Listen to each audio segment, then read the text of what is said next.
Y eso es flexibilidad. 3, la ternura. Lo he dicho por activa y por pasiva, la afectividad consciente. No hay un entorno de seguridad sin afectividad, no hay un entorno de confianza y de entrega sin afectividad, y sin entorno de confianza y entrega no hay desarrollo de los niños. Me peleo con esto. Ahora, la palabra sirve para...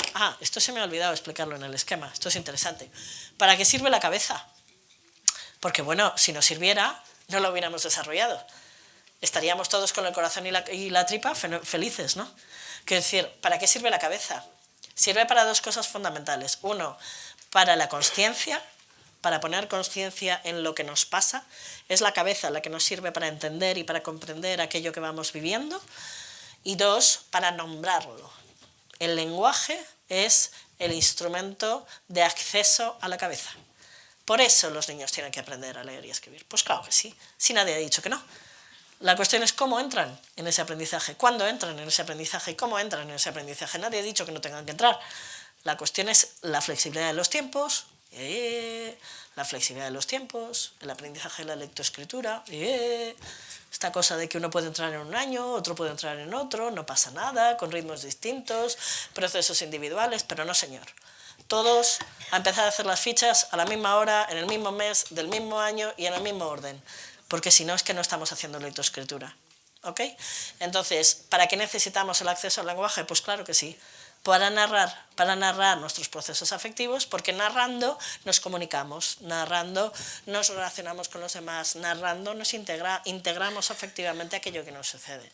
La narración y la consciencia son los 2 elementos afectivos que nos brinda la cabeza, porque la cabeza no está hecha solo de cognición. La cabeza cumple una función emocional y la función emocional tiene que ver con la consciencia y con la narración. Esa narración nosotros como educadores tenemos que fomentarla. Por eso hacéis teatro, por eso hacéis cuentos, por eso utilizáis la palabra, por eso hacéis asambleas, por eso, ¿para qué? Para poner palabras, porque poniendo palabras me sirve para comprender, para poner consciencia en aquello que vivo. La afectividad consciente implica poner palabras a las vivencias emocionales, porque así los niños pueden ir comprendiéndolas e integrándolas.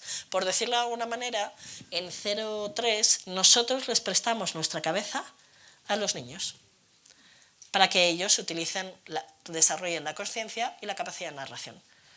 Pero es nuestra cabeza la que prestamos. Nosotros le decimos, eso que te está pasando ahora mismo se llama tal, eso que te está pasando ahora se llama no sé qué. Cuando pasa esto, suele pasar que tal cosa. Nosotros, ajustándonos a su vivencia, le ponemos nombre, la nombramos. Nosotros les prestamos la cabeza para que ellos acaben desarrollando esa cabeza. Lo digo, la solidez. La solidez tiene que ver con la coherencia, con la firmeza y con la confianza.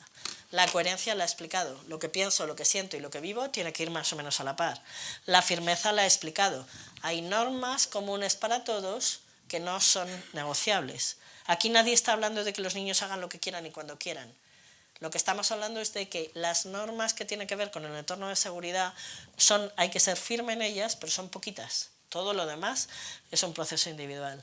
Y 3, tiene que ver con la confianza. En la medida que confiéis en los procesos individuales de los niños, en la medida que confiéis en su capacidad de crecimiento, en la medida que confiéis en su capacidad de exploración, en la medida que confiéis. Os voy a contar un ejemplo de mi vida personal, que el otro día conté en un taller y la gente se rió mucho, que me parece muy gráfico respecto a lo que es la confianza. Yo tengo un hijo que es un experto trepador de árboles. Tengo una amiga que dice que a José hay que buscarlo siempre en vertical, porque siempre está hacia arriba, no está por allí. Le encanta trepar. Vale, el año pasado estábamos haceos una idea, 7 años, 6 años y medio, no los había cumplido, estábamos en el cumpleaños de un amiguito y cuando nos dimos cuenta, estaban jugando todos los niños, y cuando nos dimos cuenta el grupo de padres, mi hijo se había subido a una farola. Farola, entendéis concepto, ¿verdad? Farola. Cuando nos dimos cuenta, estaba a 3/4 partes de altura de la farola. En ese momento, yo pensé, para adentro pensé, si grito, se cae. Este elemento de contexto de seguridad fundamental. Mi criterio fundamental es su seguridad. Luego, si grito, se cae, porque se gira hacia así y se cae. 2, si está a 3/4 partes de altura de la farola, puede llegar hasta el final de la farola. Y si ha subido puede bajar, porque evidentemente si no, no hubiera subido. Vale, ¿qué es lo que hice? Colocarme debajo, yo y 3 o 4 madres más, rezar mucho, mucho internamente, pero externamente, ¿qué fue lo que dije? Le dije, ánimo cariño que tú puedes. Y mi hijo subió hasta arriba de la farola y bajó la farola entera, mientras su madre rezaba, profunda y con mucha devoción. Cuando esa noche hicimos el ejercicio que hacemos todos los días de qué ha sido lo mejor y qué ha sido lo peor del día, ejercicio que os recomiendo vivamente para el aula y para la familia, mi hijo, mi encantador hijo, va y dice, lo mejor del día ha sido cuando estaba arriba de la farola y te he oído decir, ánimo, que tú puedes. A mí eso me dio mucho que pensar, mucho que pensar. A continuación le dije, bueno, cariño, pero ten presente, hice esta labor de, efectivamente me siento muy orgullosa de ti, pero también ten presente que si te subes a alturas a las que yo no llego, si hay un peligro, en fin, todas estas cosas que uno se supone que tiene que hacer, expresar, cuando ya la vivencia está, o sea, en lo que él se ha quedado es con que puede subir y bajar de una farola, o sea, no con lo que yo le diga por la noche, y se ha quedado con mi expresión de ánimo, cariño, tú puedes. Eso es la vivencia que a mi hijo le ha quedado de eso. Pero a mí me dio mucho que pensar respecto a qué significa la confianza. Porque cuando educamos desde la confianza, educamos desde, si ha subido a 3/4 partes de la farola, es que puede subir las 4 partes y es que puede bajar solo. No necesito subir a por él. Ni echarle una bronca por haberse subido, ni bajarlo a empellones, ni a gritos. Pero eso implica confiar en sus capacidades y confiar en que yo tengo que ir detrás. Hay una posición muy clara en el proceso educativo que es, yo estoy a la espalda del niño, yo soy su espalda. El niño puede, y siendo su espalda, puedo brindarle nuevas oportunidades, abrirle caminos, enseñarle cosas, pero yo soy su espalda. Él o ella pueden explorar. Yo tengo que confiar en su capacidad de crecimiento, en su capacidad de exploración, en su capacidad de juego y siempre estar detrás, porque esa es nuestra misión hasta que sean autónomos para no necesitar a alguien detrás y ni aún así, porque cuando son mayores nos necesitan de vez en cuando. Es decir, todos seguimos yendo a casa de nuestros padres cuando tenemos un problema hasta que nos morimos y echamos de menos la casa de nuestros padres cuando desaparece, como si nos quitaran un algo muy íntimo, ¿no? Luego ese lugar de seguridad lo necesitamos todos toda la vida, pero ser un lugar de seguridad implica estar en la espalda. Y ojo con esta imagen física, porque estar en la espalda, acordaos de la madre que contiene. Yo puedo contener a un niño que se inclina sobre mí. Si lo abrazo así, no lo contengo.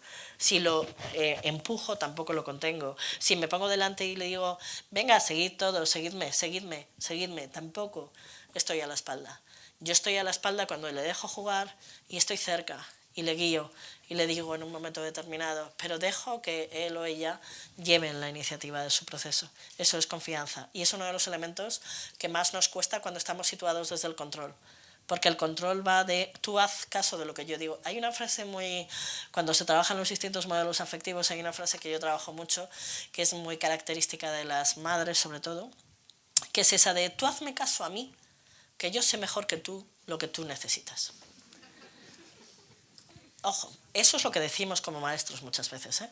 Tú sígueme, que yo te voy a enseñar cómo se juega esto. Tú sígueme, que yo te voy a explicar cómo se aprende, porque yo lo sé mejor que tú. Porque no se me ocurre, no me planteo por la cabeza que a lo mejor el niño o la niña encuentran una manera mejor de hacerlo, más inteligente, más rápida, más práctica. Pero no, como yo soy la que sé, pues entonces tú sígueme a mí, que yo te voy a decir a ti cómo se aprende esto y cómo se aprende lo otro y cómo se aprende a subir al columpio y cómo se aprende a no sé qué. Entonces se montan en el columpio y en vez de dejarles que aprendan a columpiarse solos, les decimos piernas adelante, piernas atrás. Pues mira, a lo mejor encuentran una manera diferente de columpiarse y es más rápida, pero no. Nosotros les damos, siempre estamos delante, no estamos detrás, estamos delante. Y ahí hay un posicionamiento respecto a la confianza y el entorno de seguridad. ¿Para qué sirve la afectividad consciente? Para unir al amor y el cuidado, lo he dicho al principio, para favorecer la integración social, la red. Los niños tienen que construir una red. Acordaos de vuestro corazón, nadie es feliz solo, y esto es importante. para ser un espejo positivo y realista de los niños, es el que se puedan construir, evidentemente, y para heterorregular. Y esto es lo último que voy a explicar, porque esto es una cosa, y con esto me callo, esto es una cosa que a mí me gustaría que alguien explicara en los cursos de preparación al parto, ¿vale? Porque de verdad que influye muchísimo la capacidad de heterorregulación, influye muchísimo en el proceso educativo, tanto en la familia como en la escuela, y es una cosa que no nos explican, y es la siguiente. Nosotros tenemos 5 sentidos, tenemos más, hoy en día todos sabemos que tenemos más, pero en principio tenemos 5 sentidos básicos. El olfato y el gusto, ahí están divididos en el olfato y el gusto, que son los sentidos de la supervivencia. ¿Para qué son con los que nacemos? ¿Nacemos con el olfato para qué? Para localizar la leche materna, para localizar el alimento. ¿Y por qué nacemos con gusto? Porque el gusto es una sensación de supervivencia, es un sentido de supervivencia. Para identificar la comida en mal estado, para no comerse algo en mal estado. Acordaos, el gusto es el que está relacionado con el asco. Y el asco es emoción de supervivencia. Vale. Pero luego están los otros 3. Los 3 que tienen que ver con la exploración, que son el tacto, el oído y la vista, que además se desarrollan en este orden. El tacto, el oído y la vista. Vale.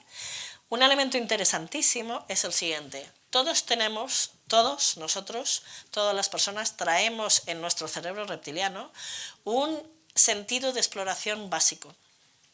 Las hay que son de tacto, los hay que son de oído y los hay que son de vista. Y esto es un tema muy interesante en el que hay que aprender a localizar. Porque cuando las personas se sienten amenazadas, en una situación normal, en un desarrollo normal, desarrollas todos los sentidos. Desarrollas el tacto, desarrollas la vista y desarrollas el oído. Pero cuando te encuentras en un estado de angustia, de miedo, al que puedes llegar o por mucho miedo o por agotamiento, ¿okay? Cuando estás en un estado de estrés emocional muy fuerte, vuelves a tu canal primario. Entonces, ¿cómo son los niños de tacto? Los niños de tacto son los que se calman cogiéndolos, abrazándolos. Las personas de tacto, cuando están sufriendo, necesitan que las abraces. Los adultos, todos nosotros los que somos de tacto, necesitamos que nos abracen. ¿Cómo se calman los de oído? Cuando les hablas o cuando les cantas. Hay niños a los que no necesitas coger en brazos, pero sí tienes que hablarles y cantarles. Mientras te escuchen la voz, se tranquilizan. Estamos hablando de situaciones en las que estén estresados emocionalmente. Hay personas adultos que cuando están sufriendo lo que necesitan es hablar. Hablar y hablar y hablar y hablar y hablar y que les escuches y les escuches y les escuches sobre lo que les está pasando. Todos tenemos un amigo de esos, o muchos de nosotros aquí somos de esos. De los de, espera que te cuento, y te cuento y te cuento y le doy vueltas y vueltas y vueltas y vueltas y vueltas a lo mismo. ¿Okay? ¿Y cómo se tranquiliza alguien de mirada? ¿Cuándo te ve? Con la presencia. Concepto interesantísimo. Educadora que le dice a un niño en el aula, está aquí y el niño está por ahí jugando, y le dice, fulanito, ¿no me has oído que te lo he repetido 4 veces? Pues no te he oído. Es tan básico que acércate, que te mira a la cara y le dices, fulanito, tal cosa, y ya veréis cómo lo hace. Todos tenemos un canal primario de exploración. Los hay, y ese canal primario de exploración se convierte en un canal primario de relación afectiva. Entonces, los de tacto, ¿cómo expresan el amor, el afecto? Tocando, besando y abrazando. Los de oído, ¿cómo expresan el afecto? A través de las palabras. Te quiero, te adoro, eres importante para mí, pim pam, pim pam. Los de mirada, ¿cómo expresan el afecto? A través de los hechos. Voy, te busco, te cocino, te hago, te llevo, la presencia. ¿Okay? Interesantísimo. Situación de recogida de los niños, para que identifiquéis canales. Vienen las familias a buscarlo y tenéis 3 niños. En los mayores es muy fácil, con los más pequeñitos es más difícil. Tenéis el niño que sale corriendo y se abraza, los de tacto. Tenéis los niños que salen y dicen, mamá, te tengo que contar porque me ha pasado no sé qué, porque tal, porque tal, porque tal, porque tal. Y van todo el camino de vuelta a casa. ¿Tal? Y los que salen y dicen, mira, mamá, te he hecho un dibujo. los de hechos. Entonces, uno de los elementos fundamentales de la relación es el ajuste emocional, porque esto nos permite heterorregular para enseñar a autorregular. O sea, en el proceso educativo hay un adulto que se ajusta emocionalmente a un niño para conseguir enseñarle a ese niño a autorregular su corazón y su tripa. Vale, para ajustarme emocionalmente a un niño, una de las cosas que necesito conocer es su canal sensorial. Porque tenemos un mundo hecho de palabras, ¿vale? Los de palabras lo tienen muy fácil, los de oído lo tienen muy fácil. En un aula, los de oído son los mejor parados, porque estamos hablando todo el día y porque además hay música permanentemente, hemos incorporado mucho la música a las aulas, hablamos todo el día, nos escucha, lo tiene muy fácil. Pero los de tacto y los de mirada, y sobre todo los de mirada, lo tienen mucho peor. Porque los de mirada, cuando están muy estresados, llevan muy mal el contacto físico. Y entonces te reaccionan aversivamente al contacto. Los de mirada suelen ser vividos como hoscos, como huraños. Las familias muchas veces lo viven como un cierto rechazo afectivo. Y tiene que ver, los de mirada son esos que en la fase de adaptación llegan, se sientan y están así. Y cuando ya se han hecho con el halo, entonces empiezan. ¿Vale? Son de mirada. Los de tacto son los de mirada salen impolutos de la escoleta. Los de tacto salen embadurrados. Llueva, nieve o no, da igual, embadurrados hasta el tuétano. ¿Por qué? Porque se meten en cualquier cosa. Los de palabras son los que hablan mientras juegan. Los de tacto no hablan mientras juegan. Montan, hacen rompecabezas, sacan, tal, pero no hablan mientras juegan. Los que hablan mientras juegan, muchos son los de las palabras. Pero ya os digo, el canal de estimulación se asocia al canal de expresión. Según cuál sea tu canal de exploración, acaba siendo tu canal de expresión. Y lo importante es que son canales, normalmente en un desarrollo pleno tienes los tres y utilizas los tres. Pero cuando vas a un lugar de sufrimiento, cuando vas a un lugar de angustia o de estrés emocional, ahí es donde recurres a tu cerebro reptiliano, a tu tripa. Y en tu cerebro reptiliano tú tienes un canal básico. Entonces es muy importante, sobre todo en los primeros años en los que todavía no hay palabra, os va a ayudar mucho poner conciencia, en esa mirada consciente de la que hablábamos, poner conciencia en los canales de los niños, porque en la medida que os ajustéis a esos canales, la comunicación va a ser más fluida. Porque lo que la investigación ha demostrado es que cuando este adulto que está por aquí se ajusta emocionalmente al canal de exploración del niño, todos los estímulos del adulto llegan al niño y encienden literalmente su cerebro plenamente. Pero si el niño está por aquí y el adulto está por aquí o está por aquí, al niño solo le llegan las grandes intensidades estimulares. Entonces, por ejemplo, los niños de tacto, hay muchas ocasiones en las que te encuentras gritándoles, porque no te escuchan por palabras bien. Entonces, en cambio, te acercas, le tocas así en la mano y le dices, fulanita, y a partir de ahí ya reacciona. Los de tacto son los que en la fase de adaptación se pegan como lapas a las maestras así. Esos son los de tacto. ¿Por qué? Porque en una situación de estrés están recurriendo al tacto para tranquilizarse. Siempre tienen una mano encima de la asamblea, esto es muy característico, lo sientas en la asamblea y hay niños que hacen así y están tocando a la persona de al lado. Hay niños que están así y o se ponen un poquito hacia atrás, porque los de mirada son especialistas en pegarse contra la pared para que no tener la mirada en el cogote. Los que se sientan en la última fila en clase cuando somos más mayores, esos son los de mirada. Los de espérate que tengo tapada mi espalda, yo me quedo aquí. Y no miro, yo controlo a todo el mundo. Esto es un elemento que, como os digo, a mí me encantaría, que se conoce desde hace rato, me encantaría que alguien lo explicara en los cursos de preparación al parto, para que la gente pudiera utilizarlo en la crianza. Me encantaría que se explicara en la formación como lo estoy haciendo hoy, porque es un elemento súper sencillo, pero que condiciona de una manera increíble y hasta un nivel de detalle en el que no me da tiempo a entrar, pero un nivel de detalle alucinante el desarrollo de los niños. Porque condiciona la capacidad de receptividad de los niños de los estímulos que les ofrecemos. Y no son los mismos los estímulos que van a buscar, los juegos que van a buscar un niño de tacto, no es lo mismo los juegos que van a buscar que un niño de mirada. Y si forzamos a un niño de mirada a tener tacto forzado, en fin, hay un montón de elementos en los que esto influye. Pero era mi último elemento respecto al contexto de seguridad. Un contexto de seguridad, un contexto de entregas, un contexto en el que los adultos que están a cargo de ese contexto se están ajustando emocionalmente, y para ajustarse emocionalmente tenemos que poner conciencia en cuál es el canal. Va a haber niños que los veáis muy claramente y va a haber niños que os cueste mucho. Por ejemplo, yo soy una persona de tacto y cualquiera lo diría oyéndome hablar. ¿Se entiende? ¿Pero por qué? Porque yo crecí con 2 padres de palabras.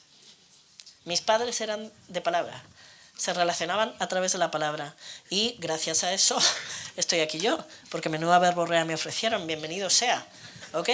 Pero cuando yo sufro de verdad, lo que necesito es que me toquen. Y cuando veo a alguien que amo, lo que me sale es abrazar, automáticamente. A mí no me sale decirle hola, no, a mí me sale abrazar.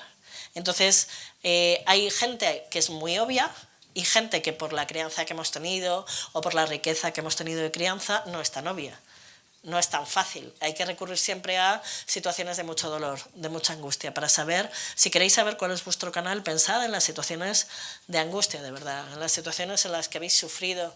Y la angustia, ya os digo, el estrés emocional se llega sobre todo por miedo o por agotamiento, porque la tristeza no es estrés emocional, sigue otro canal hormonal. El estrés emocional agudo se llega o por miedo o por agotamiento. Entonces pensad en cuando estáis muy cansadas, qué es lo que necesitáis. Sentaros y poner los pies arriba, eso es de tacto, puro y duro. Quitarte las zapatillas es un concepto que es de tacto. Los que son de palabra no necesitan quitarse las zapatillas. Los que son de palabra necesitan tomar un té. Entonces te llaman y te dicen, venga, vamos a tomarnos algo y hablamos. Eso es lo que hace alguien que es de palabras. Y alguien que es de mirada, lo que hace es estar solo. Para descansar lo que necesita es estar solo. O sea, es dejar de ver, es no ver. Es interesantísimo. Por no hablar de volviendo al sexo, anda que no influye esto en el sexo. Pero bueno, no voy a extenderme en ello. Entonces, todo esto, y con esto acabo, que así me quedan 20 minutos para que me hagáis preguntas, todo esto tiene que ver con qué es lo que buscamos, cuáles son los 3 objetivos de desarrollo emocional que tenemos que marcarnos con los niños. Autorregulación emocional, integración emocional y resiliencia. La resiliencia no me extiendo en ella porque decidí dejarla fuera, ¿vale? Pero acabo mencionándola simplemente para que entendáis que la resiliencia no es más que un hito del desarrollo emocional. Una persona es resiliente, la capacidad de resiliencia es una capacidad emocional, es la capacidad de resistencia y de sobreponerse al dolor. Esa es una capacidad emocional y hay que contextualizar la resiliencia como un hito del desarrollo emocional. Nosotros vamos a trabajar para la autorregulación emocional de los niños, vamos a trabajar para la integración emocional de los 3 niveles, la consciencia sobre los 3 niveles y vamos a trabajar la fortaleza o la capacidad de resiliencia de los niños. Son los 3 hitos que necesitamos para que una persona tenga una salud, para considerar que una persona tiene una salud emocional sana, ¿no? Suficiente o contundente, que tenga esa capacidad de regular su corazón y su tripa, que tenga esa capacidad de poner conciencia en lo que le está pasando y pueda pensar, sentir y vivir más o menos en la misma línea y que pueda sobreponerse a las situaciones de dolor que sí o sí le van a llegar. Todo lo que hemos hablado sobre cultivar el miedo, cultivar la rabia y cultivar la tristeza tiene que ver con generar resiliencia. En la medida que enseñéis a los niños a tener miedo, a sostener el miedo, a sostener la tristeza y a sostener la rabia, serán personas resilientes. En la medida que les enseñéis a evitar la rabia, a evitar el miedo y a evitar la tristeza, serán personas sin capacidad de resiliencia. Cuando les llegue, que les va a llegar, porque no hay vida sin dolor, no hay vida sin tristeza, no hay vida sin miedo, cuando les llegue no tendrán herramientas para afrontarlo. Luego, trabajar lo que hemos llamado las emociones negativas, por ahí es por donde se trabaja la capacidad de resiliencia. 20 minutos para preguntas. Lo he conseguido. Venga, preguntadme.